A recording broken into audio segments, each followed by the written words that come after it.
I used to believe the world ended quietly, slowly, like a light dimming out. But that day, the day Ethan Carter destroyed my life, it didn't fade. It exploded. Everything in my life before that moment feels like a blurred photograph now. Soft, warm, too innocent. I was 24. I thought I had love. I thought I had a future. And I thought Ethan, with his charming smile and expensive watch and promises sweeter than honey, would be the man I grew old with. Everyone in our small town knew his name. His family was powerful. His father had served in the mayor's office. His mother owned 3 boutiques. Ethan grew up believing the world owed him a place in its center. And I, Maya Brooks, was the girl who believed every word he whispered. It was a chilly October morning when my life split into before and after. I remember the air smelled like burnt leaves. I was standing in Ethan's apartment, wearing the blue sweater he said he loved, holding 2 coffee cups, his and mine. He was not supposed to be home, but he was, and he wasn't alone. When I opened the door, I saw him standing there, shirtless, and Taylor Scott, yes, the Taylor Scott, the girl who had everything handed to her, was in his bed, wrapped in the sheets I used to wash by hand. Ethan froze first. Taylor didn't. She smirked. "What are you doing here?" he hissed, as if I had betrayed him. I felt the first crack inside my chest. I brought you breakfast. I was supposed to talk about the engagement dinner with my family tonight." Taylor laughed, low and careless. "Engagement? Ethan never told me he was getting married." My fingers tightened around the coffee cups. The heat burned my palms, but not as painfully as his next words. "Maya," he said, rubbing his face like I was the problem, "I'm not marrying you. I never planned to. You misunderstood everything." Misunderstood? That word sliced me open. For 2 years, he took everything from me. My time, my loyalty, my youth. I fought my family for him. I lost friends because of him. And he stood there, emotionless, as he shattered the life I'd built around him. "You said you loved me," I whispered. He shrugged. "You loved me. That was enough." Enough for him, never enough for me. Taylor swung her legs out of the bed, and she said, "You should go," waving her hand as if dismissing a maid. "We're busy." The coffee cup slipped from my hand and crashed onto the floor. The sound was the exact sound of my heart breaking. I left the apartment without another word, not because I wanted to leave, but because if I stayed, I would have screamed, and crying in front of Ethan was the last thing I would give him. I walked to my parents' house, tears streaming, breath shaking, every memory stabbing me harder than the last. I needed my mother. I needed someone to tell me this wasn't real. But when I arrived, standing at the doorway with red eyes and trembling hands, they didn't open their arms. They opened fire. My mother's eyes were cold. My father's disappointment was louder than his words. "After everything we sacrificed, you let that boy humiliate our family." "It's your fault," my mother added. "We warned you. You chose him over us." And then came the sentence I will never forget. "You are no longer welcome in this house." There are pains that echo for minutes, and then there are pains that scar your soul forever. I walked away again, twice abandoned within 1 hour. I didn't know where to go. I didn't know who I was anymore. By sunset, I found myself at the bus station with a small backpack, numb and empty. I didn't care where the bus was heading. Anywhere was better than the pieces of my life scattered behind me. When I boarded the bus, I sat by the window and watched the town that had both raised me and crushed me fade into the background. The buildings turned into silhouettes, the streets into shadows. It felt like watching my old self die. But somewhere deep inside, beneath the exhaustion and heartbreak, a new feeling began to spark. Not hope, not strength. Something darker, sharper, alive. I whispered to myself, not knowing these words would shape the next years of my life. They took everything from me. One day, I'll take back everything. The bus rumbled forward, the night grew dark, and I, Maya Brooks, the girl who was used, discarded, and blamed, began her transformation, not into the victim they expected, but into the storm they never saw coming. My revenge didn't start with a plane. It started with pain. Raw, burning, unforgettable. Pain powerful enough to rebuild a destiny. And destiny was listening. This was the day I learned the truth. Love breaks you. Betrayal shapes you. Revenge builds you. And I was ready to be built. The bus carried me through the night like a drifting soul. I didn't know where I was heading, and for the first time in my life, I didn't care. The window beside me was cold, and my breath fogged the glass each time I exhaled. I watched cities pass like fading dreams, small towns swallowed by darkness, and silhouettes of strangers climbing on and off. I wasn't Maya Brooks anymore. I was just a girl with no home. By the time the bus stopped in Nashville, the sky was turning purple, and my heart felt like a stone someone had carved into my chest. The city woke around me with noise, life, and a kind of energy I hadn't felt in years. People rushed past with coffees and briefcases and futures. They had direction. I had nothing. Not even my name felt like it belonged to me anymore. My wallet held $240. My phone battery was at 7%. My soul felt like it had been chewed up and spat out. I found a cheap motel near the edge of downtown. The sign blinked in broken red neon, "Sleep easy." The irony almost made me laugh. The room smelled like cigarettes and old carpet. The bed creaked, the curtains were thin, and the bathroom light flickered every time I breathed near it. But it was shelter, a door I could close, a space that Ethan's lies couldn't invade. I sat on the bed and stared at my hands. They looked unfamiliar, too still, too empty. I used to have a family.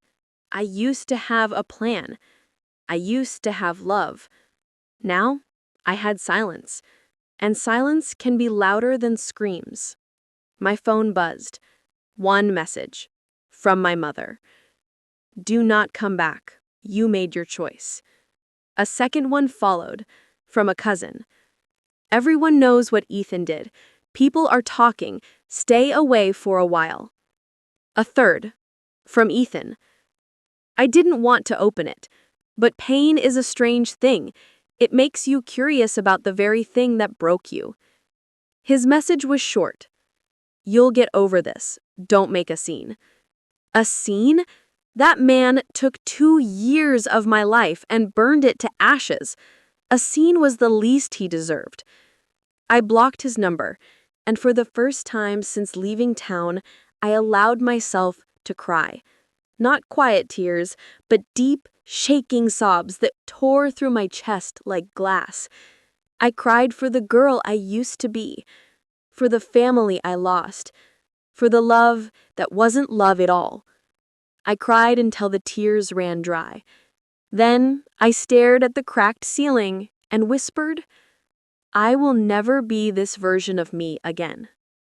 That promise didn't light a fire. Not yet. It simply drew a line. The next morning, I forced myself out of bed and began looking for work. I walked the streets with my backpack, applying to diners, clothing shops, and cafes. My voice trembled at first, but after the 10th place, the shaking stopped. Rejection became normal. People didn't care about my heartbreak. They cared about my experience, my confidence, my attitude. And I was building those from ashes. After hours of searching, I found a small coffee shop called Silver Moon. It was run by a middle-aged woman named Olivia West. She had sharp eyes, a soft voice, and the kind of presence that made you feel seen but not judged. She asked me to sit. She asked me why I moved to Nashville. I hesitated, but something about her kindness broke through my last wall. I needed to leave everything behind, I said quietly. She nodded slowly, as if she understood exactly what I meant without needing details. Everyone deserves a fresh start, she said. Can you start tomorrow morning? My throat tightened. I nodded. It wasn't a glamorous job. I wore an apron that smelled like roasted beans. I learned how to use the espresso machine. I swept floors and wiped tables and watched strangers smile at each other with the type of love I once thought I had. But the job gave me something priceless: routine, purpose, and a new beginning. Over the next weeks, life settled into a quiet pattern. I worked morning shifts, took evening walks through the city, and returned to my motel each night. I avoided anything that reminded me of Ethan. I avoided my hometown. I avoided the broken version of myself. But trauma has a way of snaking into the quiet moments. Every time I saw a couple holding hands, something twisted inside me. Every time I heard someone say, "I love you," my chest tightened. And sometimes in the late hours, I woke up thinking I heard my mother calling my name, before remembering she didn't want me anymore. It was during one of those nights, around 2 a.m., that something changed.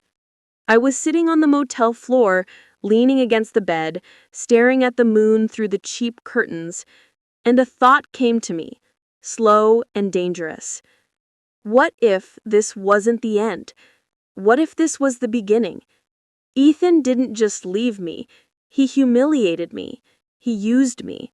He broke me so thoroughly that even my family blamed me. And men like Ethan, men who live off lies, they never stop. They just move to their next victim. Suddenly, the idea of staying silent felt like letting him win. I didn't want him back. I didn't want his apology. I wanted something deeper. I wanted my power back, my voice, my strength, my life. And maybe, one day, I wanted Ethan to know what it felt like to lose everything he counted on.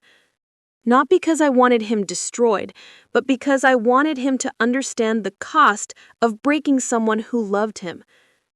I stood up. I looked at myself in the cracked mirror. I didn't see the broken girl anymore. I saw a survivor, a fighter, a woman being reborn from fire. I whispered to my reflection, one day, he will regret everything. It wasn't rage. It wasn't hatred. It was certainty. Because there is something powerful about a woman who has nothing left to lose. She becomes someone impossible to predict, impossible to break, impossible to stop. This was the beginning of her rise, and the beginning of his fall. Ethan's message sat on my screen like poison. We need to talk. Just 6 words, but they hit me harder than the moment he told me he never planned to marry me. My first instinct was fear. The old version of me, the one he shaped and controlled, trembled inside my chest. But the newer version of me, the one born from ashes, the one Nashville was slowly rebuilding, she felt something else. Anger. Cold. Sharp. Clear. I stared at the message for almost a minute, waiting for it to make sense. Why now? Why reach out? Why pretend he cared? Ethan Carter never felt guilt. He felt inconvenience. My phone buzzed. A second message. I'm in Nashville for work. I heard you're here too. Of course he was. Men like him moved on, traveled, charmed, lied, repeated. And now his orbit was circling dangerously close to mine. I locked my phone and threw it onto the bed. My heart pounded and my hands shook, not because I wanted him back, not because his attention mattered. It shook because for the first time, I knew I had power he didn't expect. The girl he left behind, she died the day I stepped onto that bus. He just didn't know it yet. I needed air, so I grabbed my jacket and left the motel. The night was cooler than usual, brushing against my skin like a warning. The city lights felt brighter, the streets louder, the people blurrier. My brain was a storm. Why was he contacting me after months? Did he regret it? Did he need something? Or was he about to ruin someone else's life the way he ruined mine? My walk turned into a run toward the river where I often met Jackson and Luna. They were sitting on the concrete ledge, guitar beside them, finishing off a late-night snack. Jackson noticed me first. His expression changed. "You look like you saw a ghost." "Worse," I breathed. "I saw Ethan." Luna spat out her drink dramatically. "Where?" "Not in person," I corrected. "He messaged me." Their reactions were instant. Jackson's jaw tightened. Luna's eyes darkened like storm clouds. "What did he say?" she asked. "That he wants to talk." "Talk? No, girl. Block him. Delete him. Throw your phone into the river and start a new life in the mountains." Jackson glared at her. "Not helpful." She rolled her eyes. "It's a little helpful." I sat between them, my hands buried in my hair. "I don't understand why he's reaching out. He left me. He destroyed me. He made me lose my family. Why now?" Jackson leaned forward. "Because guys like Ethan don't regret losing you. They regret losing control." "Control," I whispered. "Yes," Jackson said. "He controlled your emotions, your future, your family's opinion of you. You escaping that control, that scares him." Luna nodded fiercely. "You moved on. You rebuilt. You made friends. You created a life without him. Nothing pisses off a manipulative guy more than losing the girl he thought he owned." Owned. The word tasted bitter. But they were right. Before Nashville, I would have replied immediately. I would have cried. I would have begged for closure. I would have believed anything he said. But now, I was quiet, thinking, calculating. "What do you want to do?" Jackson asked gently. I don't know," I admitted. "Part of me wants to ignore him. Part of me wants to scream at him. And part of me," I swallowed hard, "part of me wants him to see who I've become." Luna's eyes softened. "That part, that's the beginning of revenge." The wind blew across the river, rippling the water. I felt something deep in my chest shift, like the final piece of my old self loosening. I won't meet him. What I will do is understand why he's here. Jackson nodded. "Smart." Luna clapped. "Okay, Detective Maya, Operation Let's Ruin Ethan Carter is officially in motion." I laughed, really laughed, for the first time since seeing his message. But behind the humor, a truth was taking shape. I wasn't going to run from him. I wasn't going to let him control the narrative. This time, I was going to watch him, study him, learn his weaknesses the way he once learned mine. When I returned to the motel, the fear was gone, replaced by something steady and powerful. I picked up my phone, opened his message, and typed, "Why?" Not "where are you?" Not "what do you want?" Just one word. One blade. His reply came instantly. "I wish we could talk in person. Please." Please? Ethan never said please. Before I could respond, another message followed. "I'm staying at the Marriott on Hayes Street, room 1218. My stomach dropped. Why did he think I would go to him? Why did he assume he still held that kind of power? Because the Ethan I knew would have assumed exactly that. I put the phone down. No reply. No explanation. Silence was its own message. I lay in bed staring at the ceiling, not with sorrow, but with strategy. If Ethan was in Nashville, then fate had delivered him into my arena, not the other way. This wasn't a coincidence. This wasn't an accident. It was an opportunity. And opportunities, once lost, never return. I closed my eyes and whispered to myself, "You wanted to talk, Ethan? Now you will. But on my terms." As sleep pulled me under, a final realization hit me like lightning. The day I left home was the day he ended my life. This would be the day I started rewriting his. The revenge, quiet, slow, calculated, had finally begun. The sun dipped behind the mountains as Evelyn and Luca pulled up to the safe house, a rundown cabin that looked abandoned from the outside but was wired with advanced surveillance inside. Evelyn stepped out of the car, her legs shaky, not from fear but from the earthquake that Aiden Graves' name still caused inside her. She had spent years trying to silence the memories, but now they returned with venom. The boy she had loved, the man who had used her like a disposable tool, the reason her family died believing she had brought shame to them. Luca placed a steadying hand on her shoulder. "You don't have to do this tonight." Evelyn shook her head. "I've already lost everything. The only thing left is the truth." Inside, Luca booted up his system, a custom-built computer with an encrypted network. Evelyn watched lines of code flicker on the screen as he traced the mysterious voicemail again. There was no doubt. The voice was Aiden's, disguised but still unmistakable. Even his silence carried arrogance. Why now? Why reach out after all these years? Luca leaned back in his chair, thinking.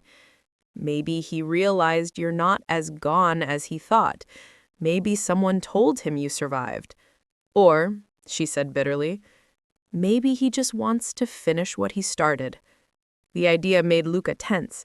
He doesn't get to decide that anymore. Evelyn paced the room, her mind spinning. She remembered Aiden at 17, charming, brilliant, and confident in the way only rich boys raised to rule could be. He made her feel seen in a world that constantly erased her. He promised to love her, promised to help her, promised he would marry her one day. Every promise came with a knife she didn't see until too late. Her family lost their business, their reputation, their peace. And Aiden walked away untouched. She clenched her fist so tightly her nails dug into her palms. "I won't let him win again," she said. Luca turned to her. "Then we take control. We choose the battlefield. We make the first move." Evelyn met his eyes. "You're not scared?"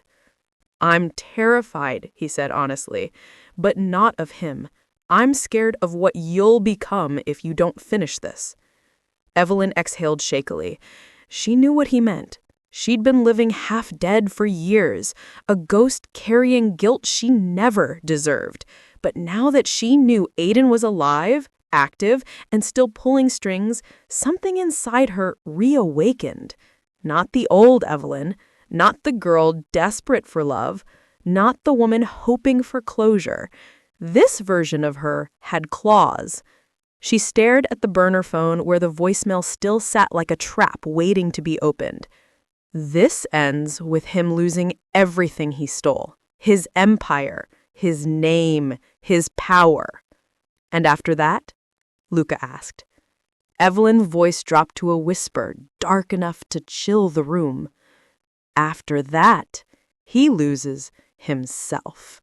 Rain crashed against the cabin windows like 1,000 tapping fingers, each drop echoing Evelyn's heartbeat.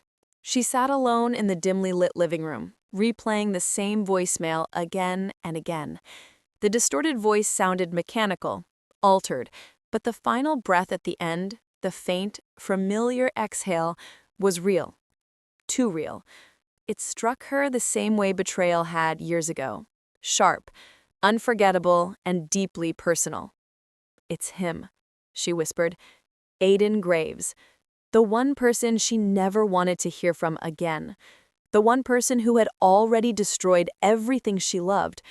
Luca entered the room, wiping motor oil off his hands after tuning the getaway car. "You're sure? We can run another analysis." She shook her head. "You can't fake a breath pattern, Luca. He's playing games." Luca's expression tightened. "Then he wants something."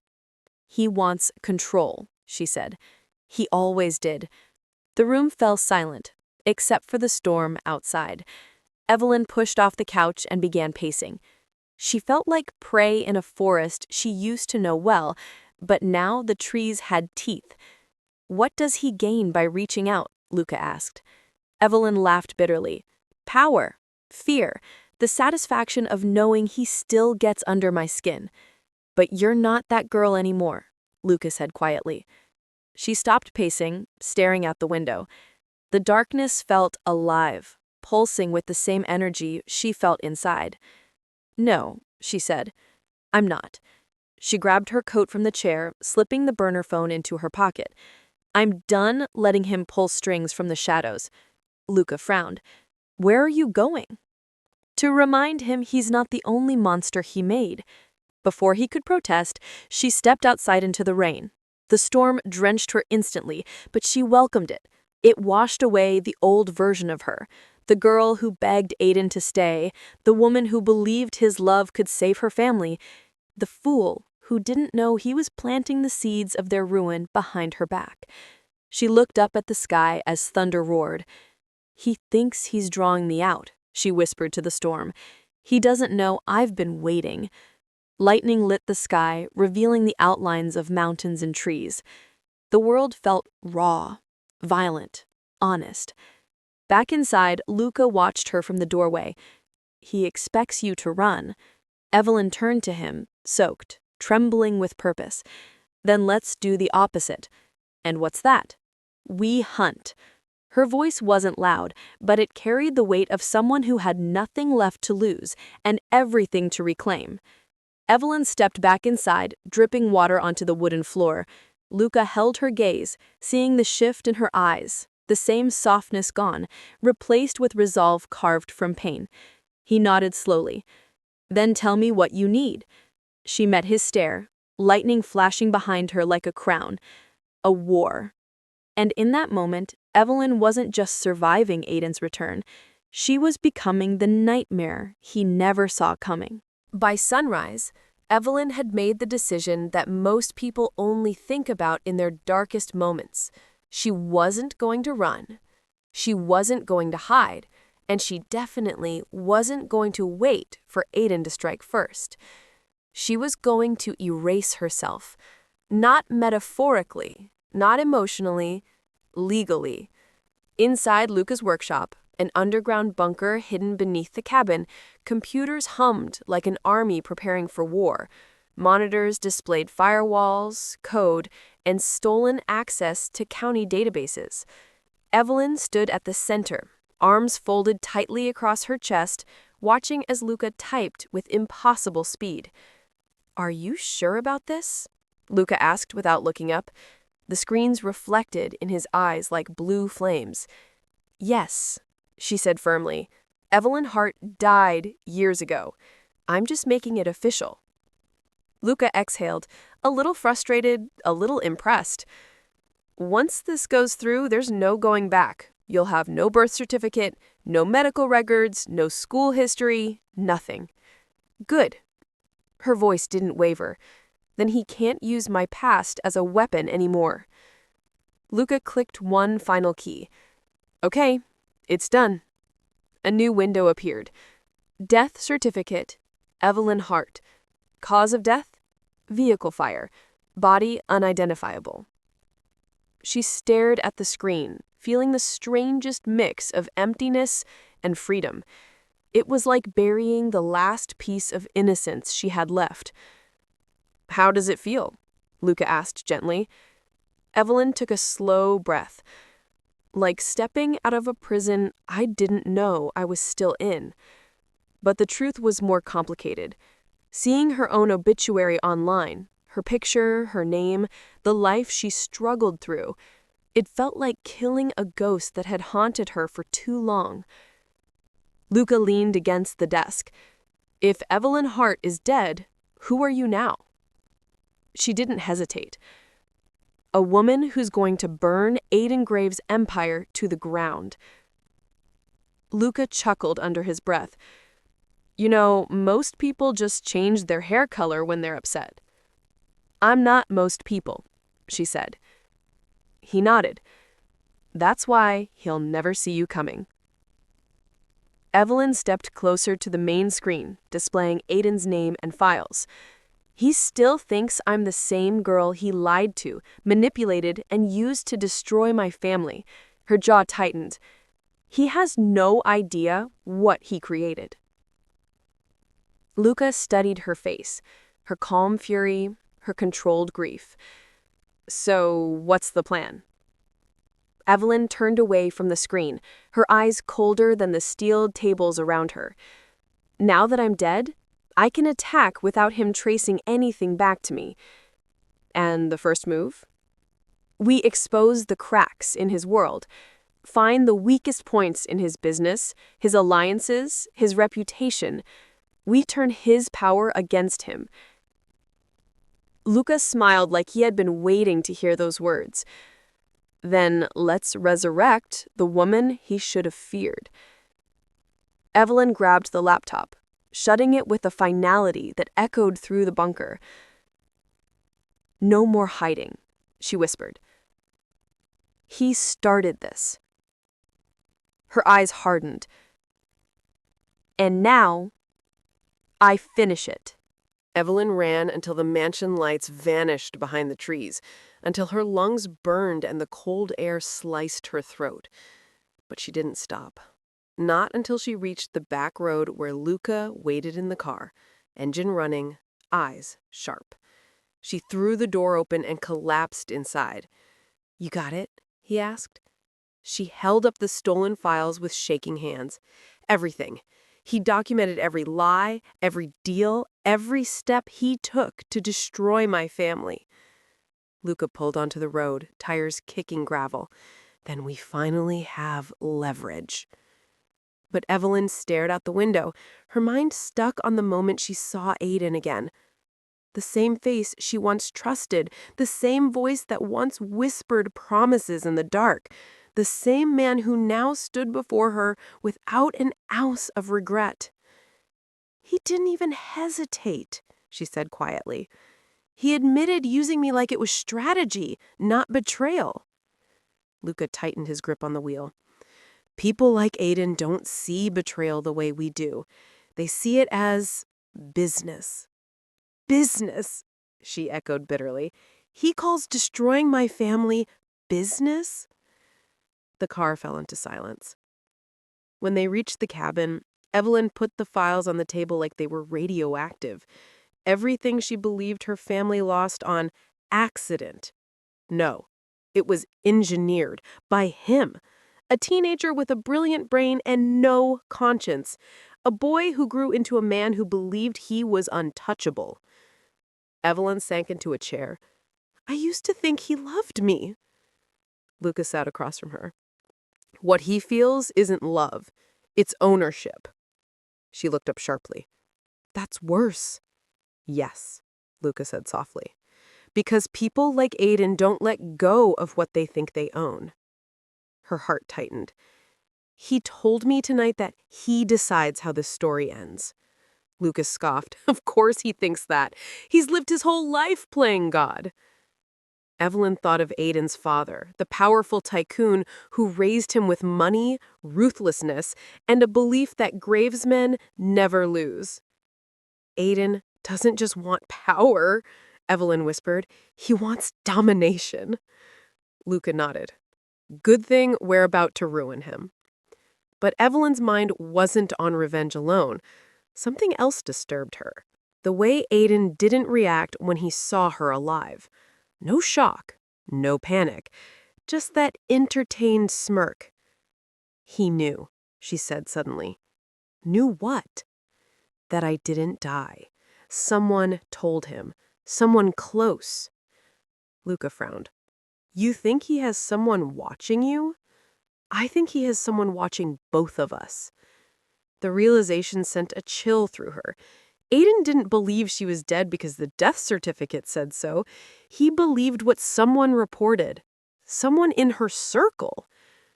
"Who do we trust?" she asked. "Right now," Luca said, "no one, but each other." Evelyn picked up one of the files, flipping through her father's ruined contracts. Her vision blurred with rage. "I thinks he manipulate me again," she whispered. "But he's forgetting one thing." "What's that?" Luca asked. She lifted her gaze, eyes blazing. "I'm not the girl he broke. I'm the woman who survived." She stood, her voice steady. "He played God." Her jaw hardened. "Now he meets the consequences." Aiden Graves' mansion rose above the hills like a fortress built on other people's ruins. Evelyn stood hidden among the trees across the property, her breath misting in the cold night air as she studied the place she once entered with hope and left in pieces. Back then, she had believed the mansion symbolized safety, privilege, love. Now she saw it for what it truly was: a palace of manipulation, a shrine to a man who never felt guilt. Luca crouched beside her, adjusting the thermal scanner. 4 guards on the ground floor, 2 on patrol, security cameras every 20 yards. He's tightened things since last time. "Because he's scared," Evelyn said. "Good." "You sure you want to do this tonight?" Luca asked. Evelyn's eyes stayed locked on the mansion's massive glass windows. "He sent that voicemail because he thinks he still controls me." She rose to her feet. "It's time to break that illusion." They moved quickly. Luca disabled the backyard cameras with a device he built himself, a compact pulse jammer disguised as a wristwatch. As soon as the feed glitched, Evelyn slipped through the gate, her body moving with a confidence she didn't have years ago. She was a shadow, quiet and intentional. Inside, the mansion felt like stepping into a memory she wished she could burn. The scent of expensive candles, the marble floors, the walls decorated with art he never appreciated. Everything exactly the same. Except her. Evelyn navigated the hallways until she reached Aiden's office. Her pulse raced, but her hands stayed steady. She found the hidden drawer Luca told her about behind a panel beneath the desk. It clicked open. Inside were files stamped with the Graves family crest. Her family's business, her father's patents, her mother's savings, her name. All documented, all calculated, all stolen. Each page was proof that Aiden hadn't just manipulated her emotionally, he had strategically used her as the weak point in her own family's downfall. The anger hit her like a physical force. She gripped the stack of papers, her nails digging into the glossy covers. "How could I have loved you?" she whispered. Footsteps. Soft. Confident. Not Luca's. Evelyn turned and froze. Aiden stood in the doorway. Aiden Graves' mansion rose above the hills like a fortress built on other people's ruins. Evelyn stood hidden among the trees across the property, her breath misting in the cold night air as she studied the place she once entered with hope and left in pieces. Back then, she had believed the mansion symbolized safety, privilege, love. Now she saw it for what it truly was: a palace of manipulation, a shrine to a man who never felt guilt. Luca crouched beside her, adjusting the thermal scanner. 4 guards on the ground floor, 2 on patrol, security cameras every 20 yards. He's tightened things since last time. "Because he's scared," Evelyn said. "Good." "You sure you want to do this tonight?" Luca asked. Evelyn's eyes stayed locked on the mansion's massive glass windows. "He sent that voicemail because he thinks he still controls me." She rose to her feet. It's time to break that illusion. They moved quickly. Luca disabled the backyard cameras with a device he built himself, a compact pulse jammer disguised as a wristwatch. As soon as the feed glitched, Evelyn slipped through the gate, her body moving with a confidence she didn't have years ago. She was a shadow, quiet and intentional. Inside, the mansion felt like stepping into a memory she wished she could burn. The scent of expensive candles, the marble floors, the walls decorated with art he never appreciated. Everything exactly the same. Except her. Evelyn navigated the hallways until she reached Aiden's office. Her pulse raced, but her hands stayed steady. She found the hidden drawer Luca told her about behind a panel beneath the desk. It clicked open. Inside were files stamped with the Graves family crest. Her family's business, her father's patents, her mother's savings, her name. All documented, all calculated, all stolen. Each page was proof that Aiden hadn't just manipulated her emotionally, he had strategically used her as the weak point in her own family's downfall. The anger hit her like a physical force. She gripped the stack of papers, her nails digging into the glossy covers. "How could I have loved you?" she whispered. Footsteps. Soft. Confident. Not Luca's. Evelyn turned and froze. Aiden stood in the doorway.